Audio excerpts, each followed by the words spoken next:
Hey everyone, welcome back to my channel. This is Coffee with Katie. Got my summer bookish mug from Book Babe Designs.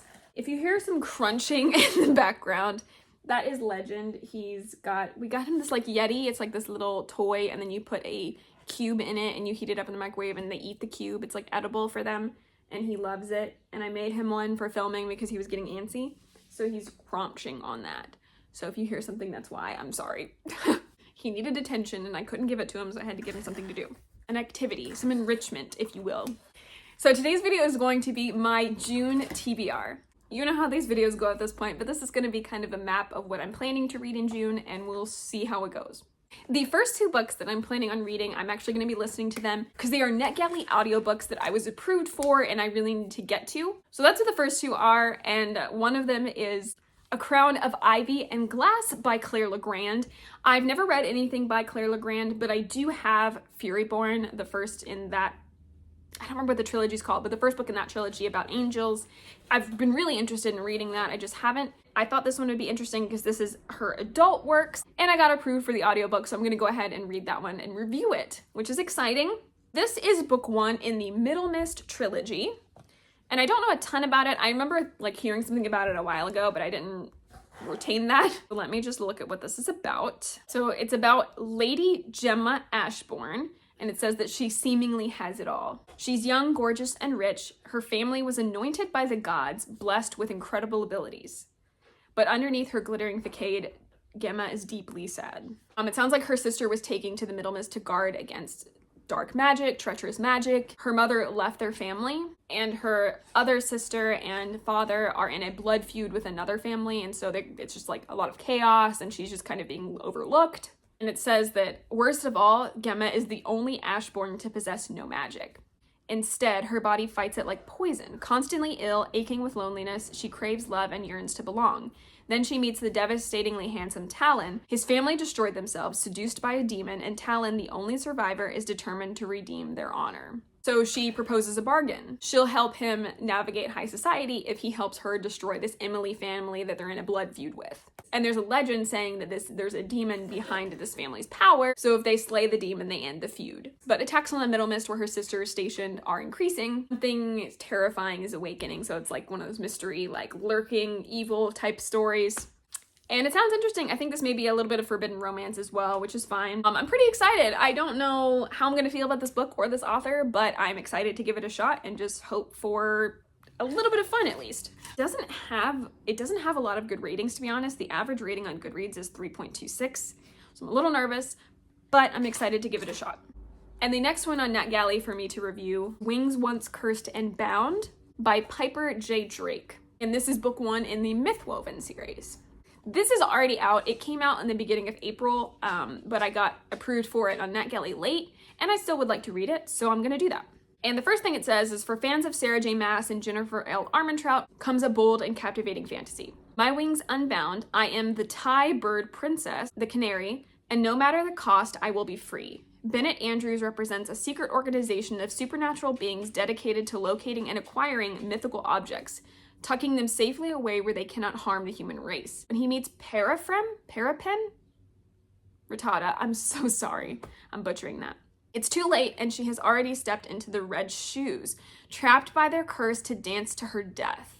But Bennett isn't the only supernatural looking for deadly artifacts, and when the shoes don't seem to harm, I'm gonna call her Pepper. He realizes that he'll have to save her from the likes of creatures she never knew existed. Bennett sweeps Pepper into a world of myth and power far beyond anything she ever imagined. There, she finds that magic exists in places she never dreamed, including deep within herself. It sounds kind of like a 12 Dancing Princesses almost retelling, or like something like that. It sounds interesting, like she's stuck in magical shoes. I don't know if it's good. I don't know if it's bad, but I would like to know. So I'm gonna read it, and I'm curious about it. What do you guys think about that? The premise sounds kind of interesting, but I don't know. I may like it, I may not like it. We'll find out. Will we not? The next one I hope to read, I've really wanted to read this book since it came out. I bought it when it came out and I still haven't read it. And I think it sounds amazing and really intriguing and fun. It's on my 23 books to read in 2023 challenge. And I was just like, you know what? Let's put it on this TBR. Let's try for June. And that is The Bladed Faith by David Dalglish. This sounds amazing. It's basically a prince who is secretly an assassin, and he's like trying to take revenge and vengeance on people that have hurt him. And I remember just reading about it and thinking it sounded so good. And I'm kind of like obsessed with this author. And I haven't read anything by him, and that's why I want to finally read something, because I bought his entire series, the Skyborn series, because it was about angels and seraphim and stuff, and I was like, this is amazing. So his books are really intriguing to me, and I really hope I love him as an author and his writing. Plus, this is such a good floppy paperback. And the second book of this series is out, because this is the Vagrant God series, and I just really want to love this book and this author. So let me tell you a little bit about what it says on the back, because basically what I told you is what I remember.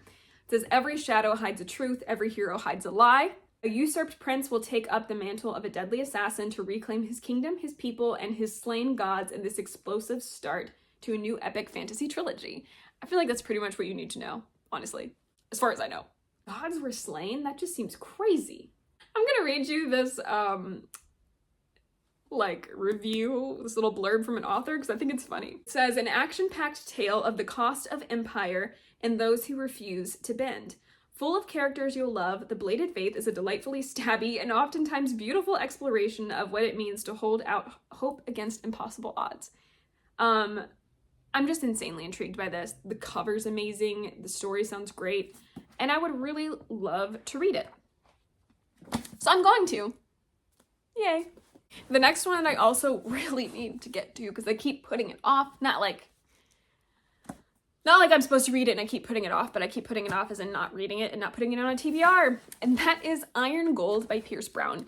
This is the next installment in the Red Rising series.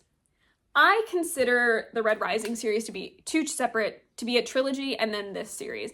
I think you could read the first trilogy and stop there and you'd be perfectly fine, but the story does continue and it is a series.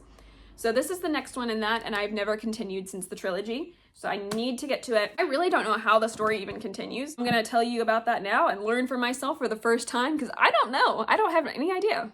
So let's see. They call him Father, Liberator, Warlord, Slave King, Reaper. But he feels a boy as he falls toward the war-torn planet, his armored red, his army vast, his heart heavy. It is the 10th year of war and the 33rd of his life. How old is he at the end of Morningstar? I don't remember. Oh no. Okay. A decade ago, Darrow was the hero of the revolution he believed would break the chains of the society. But the Rising has shattered everything. Instead of peace and freedom, it has brought endless war. Now he must risk all he's fought for in one last desperate mission. Darrow still believes he can save everybody, but can he save himself? And throughout the world, other destinies entwine with Darrow's to change his fate forever. A young red girl flees tragedy in her refugee camp and achieves for herself a new life she could have never imagined. An ex-soldier, broken by grief, is forced to steal the most valuable thing in the galaxy or pay with his life. And Lysander Aluna, heir in exile to the Sovereign, wanders the stars with his mentor, Cassius, haunted by the loss of the world that Darrow had transformed and the dreaming of what will rise from its ashes. Red Rising was the story of the end of one universe, and Iron Gold is the story of the creating of a new one. Well, there you go. We'll just continue following Darrow's story. I've heard if you loved Darrow specifically in the first trilogy, his character changes in this book and they feel like it's not consistent. So we'll see how I feel about that. I have to finish the series because he's still writing them, and the third one is coming out this year. I have to continue and know what happens, so hopefully I can get to Iron Gold. The next one is going to be one of my anticipated releases for this year and a sequel in what I believe is a duology, and that is Painted Devils by Margaret Owen. This is the second book in the Little Thieves duology or trilogy or whatever it's going to be. Oh, it's a trilogy. There's a book 3 on Goodreads. Oh, you can't see. It says 3. There are 3 slots. Oh, I was expecting it to be standalone, everyone. Okay, it's fine. Everything's fine. So in this one, you're following Vanja again, as I believe she starts a cult accidentally. Let me see. Yeah, so let's get one thing straight. Vanja Schmidt wasn't trying to start a cult. After taking down a corrupt Margrave, breaking a deadly curse, and finding romance with the vexingly scrupulous junior prefect Emmerich Conrad, Vanja has one great mystery left, her long-lost birth family. Oh, that's cool. And if they would welcome a thief. But in her search for an honest trade, she hit trouble and invented a god, the Scarlet Maiden, to scam her way out. Now that lie is growing out of control, especially when Emmerich arrives to investigate, and the Scarlet Maiden manifests to claim him as a virgin sacrifice. The final test to become a prefect, Emmerich must determine if Vanja is guilty of serious fraud or if the Scarlet Maiden and her claim to him are genuine. Meanwhile, Vanja is chasing an alternative sacrifice that may be their way out. The hunt leads her not only into the layers of monsters and the path of gods, but the ties of her past. And with what should be the simplest way to save Emmerich hanging over their heads, he and Vanja must face a more dangerous question. Is there a future for a thief and a prefect, and at what price? It sounds cute. I'm excited to follow these characters again. This comes out May 16th, and I'm filming this right before that, so it'll come out in a couple days. So hopefully I can grab it and read it. But yeah, that is the next book. And the final book, because I've been really, really horrible at doing this year, we're going to try to do my shelf pick of my Sprayed Edges shelves.